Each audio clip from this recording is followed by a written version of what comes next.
Karena dengan kasusnya pembunuhan saudara saya, yang dimana kita ini negara hukum, harusnya kakakku itu diproses. Kalau memang kakakku DPO, diproses. Kalau memang kakakku perampok, diproses. Itu mau saya. Itu keinginan terbesar saya. Mereka harus dipecat, mereka harus dipidanakan, mereka harus sampai ke lembaga juga. Mereka harus rasakan bagaimana rasanya sebagai rakyat biasa. Jelas ini adalah pelanggaran HAM kasusnya. Ini ada muatan penyiksaan. Kalau orang melakukan tindak pidana ya diproses, bukan terus disiksa dan dibunuh. Itu alasan saya, Banana. Biar publik tahu. Terserah dia bilang mau rusak instansi, terserah. Kalau tidak mau rusak instansinya, berikan saya keadilan.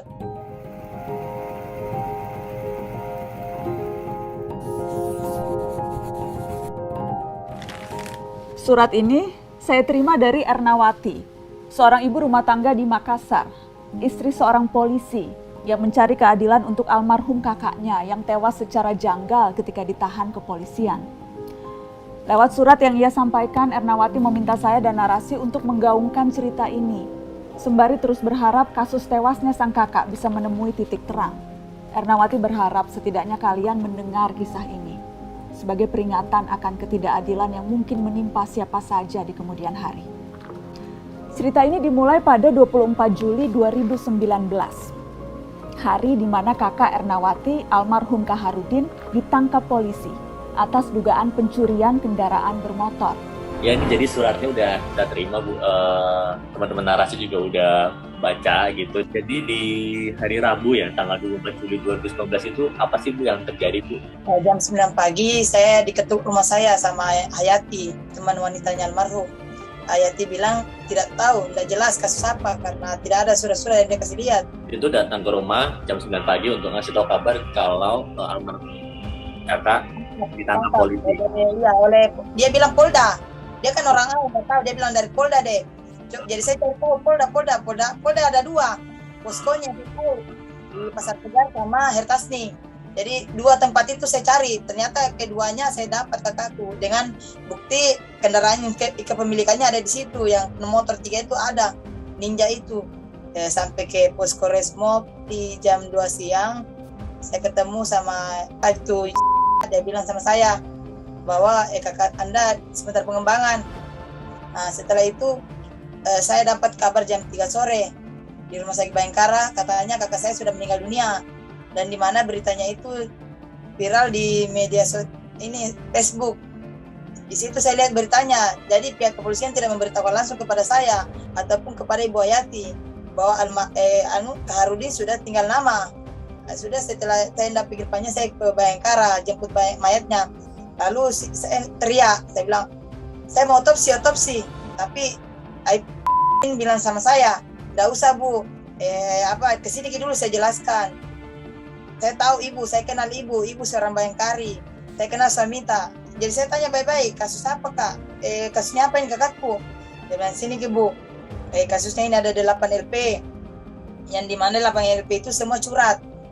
Jadi saya tanya, dia bilang, kira-kira Pak, kakak saya meninggal dunia pukul berapa?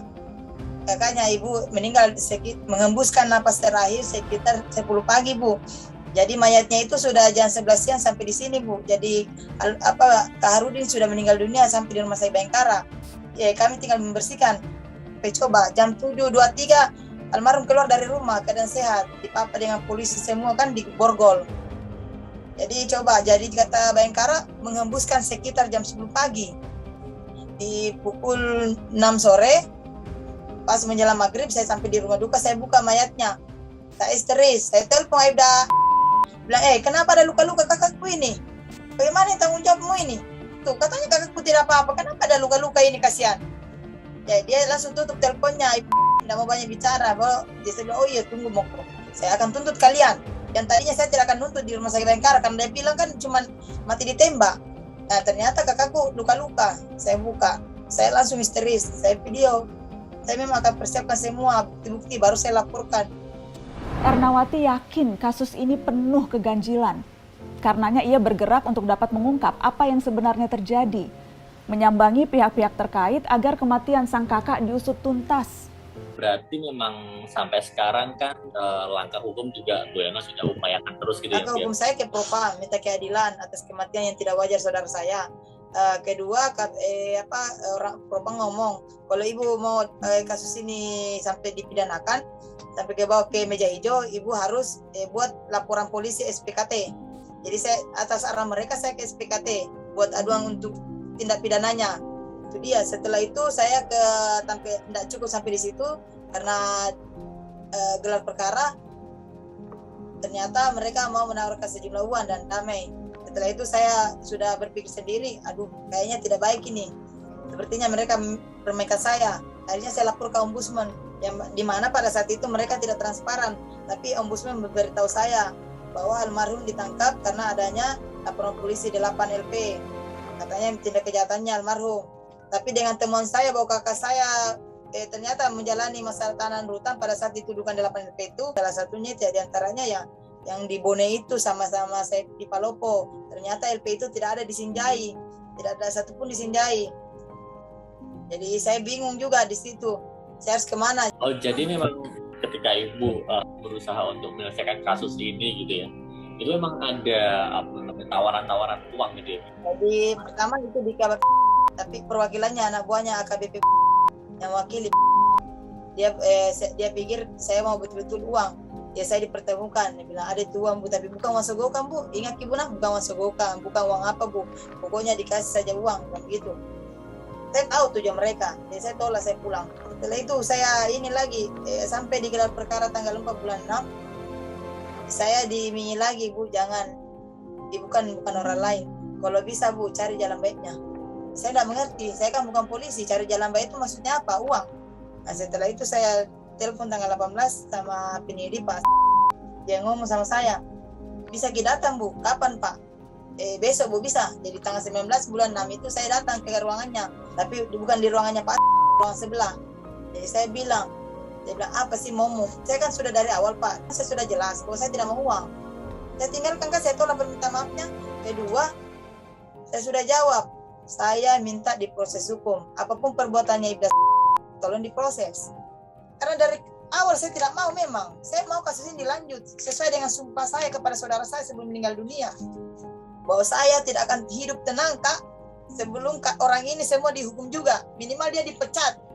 Itu kemauan saya, itu sudah sumpah saya. Tak hanya lapor sana-sini, rajin update di media sosial pun ia jabani. Namun setelah 2 tahun dilewati, kasusnya masih menjadi misteri. Hingga suatu waktu, saya dikabari teman. Ada satu postingan Ernawati yang isinya berharap saya melihat konten-kontennya. Di Makassar ya, di Sulawesi Selatan, Ibu berarti sama sekali tidak menemukan jawaban gitu ya Bu ya.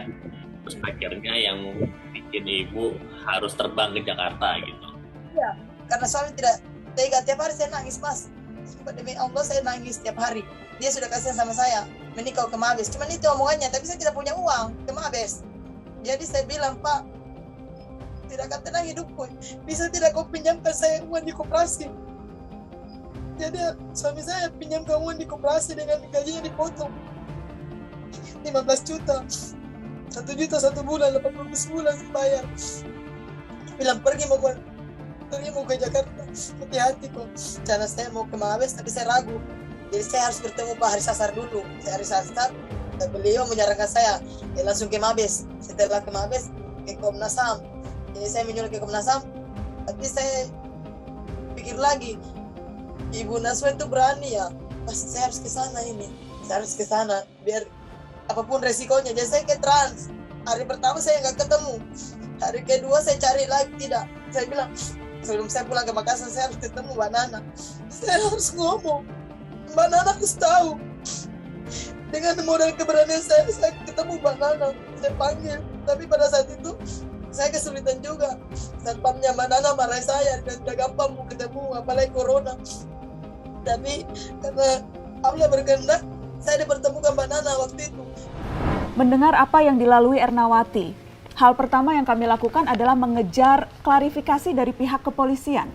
Namun upaya tim narasi untuk meminta keterangan pihak kepolisian terkait hanya berbuah pengabaian dan lemparan ke sana kemari, tidak ada jawaban apalagi penjelasan. Pertama, kami menghubungi langsung Humas Polda Sulawesi Selatan. Tak ada jawaban. Tim narasi di Makassar yang mendampingi Ernawati mencari kejelasan ke markas Polda Sulsel pun juga menolak berkomentar. Lalu karena Ernawati melapor ke Mabes Polri, kami pun berkontak dengan Humas Mabes Polri yang justru meminta kami untuk meminta penjelasan dari Humas Polda Sulawesi Selatan.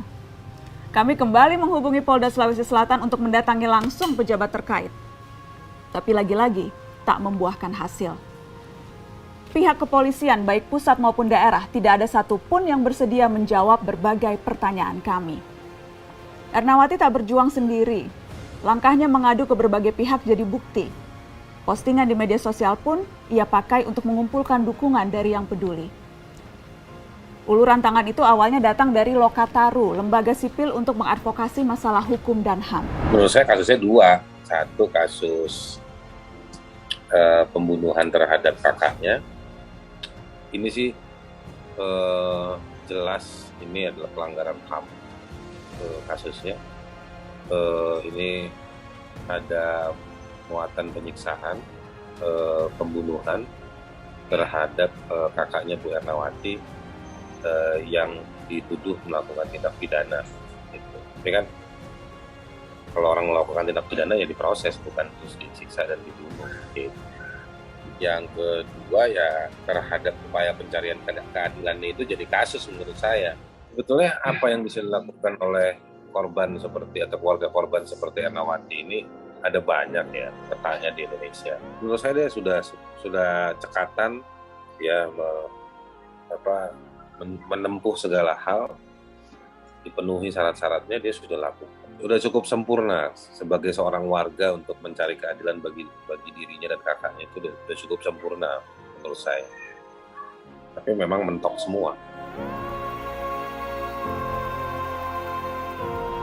Senada dengan Lokataru, potensi pelanggaran HAM dalam kasus ini juga diamini Komnas HAM. Mereka pun telah menerima aduan Ernawati. Iya, kami sudah terima ya pengaduannya, kemudian sudah pelajari, bahkan sedang menyiapkan langkah untuk meminta keterangan dari Kapolda Sulsel.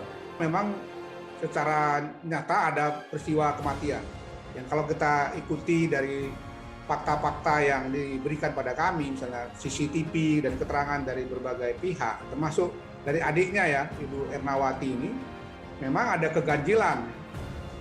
Orang yang tadi ditahan misalnya pada pagi hari baik-baik saja dalam kondisi sehat gitu, tiba-tiba pada petang hari itu meninggal dunia tanpa ada satu kejelasan kenapa terjadi peristiwa meninggalnya saudara Kaharudin ini. Ya, kita akan menggunakan wewenang kita ya untuk meminta keterangan dari Polda Sulsel dan tentu juga meminta keterangan dari beberapa prosedur hukum yang sudah ditempuh yang menurut pandangan kami itu tidak tepat. Kita ingin meminta argumentasi alasan kenapa itu dilakukan. Membaca surat dan mendengar cerita Ernawati menggerakkan kami untuk melakukan sesuatu. Setidaknya menyumbang keberpihakan dan menyuarakan ketidakadilan. Sementara ini kasusnya masih buntu. Dan cerita Ernawati ini adalah satu dari sekian banyak kisah serupa. Dari laporan Kontras saja, sejak Juni 2020 sampai Mei 2021, terjadi 651 kasus kekerasan aparat. Tak banyak yang tuntas. Tapi perjuangan tetap ditempuh. Kami bagikan cerita ini kepada teman-teman. Karena seperti yang diharapkan Ernawati, jika keadilan memang begitu sulit didapatkan, maka paling tidak banyak orang yang mendengar kisahnya. Sehingga tanda tanya yang masih menanti jawaban ini akan terjaga banyak ingatan. Itu tujuan saya, biar di-up di media. Saya akan ngomong sekalian, mau orang penjarakan saya, mau undang-undang itu terserah. Yang penting publik tahu kebenaran yang saya alami, yang saya upaya-upaya hukum saya, bahwa memang tidak ada keadilan di negara kita. Saya akan bersaksi keadilan sosial bagi seluruh rakyat Indonesia. Dan sekarang saya minta, di mana keadilan itu? Jadi masyarakat di luar sana, kalau memang mengalami ketidakadilan, silakan laporkan, jangan pernah takut untuk bersuara.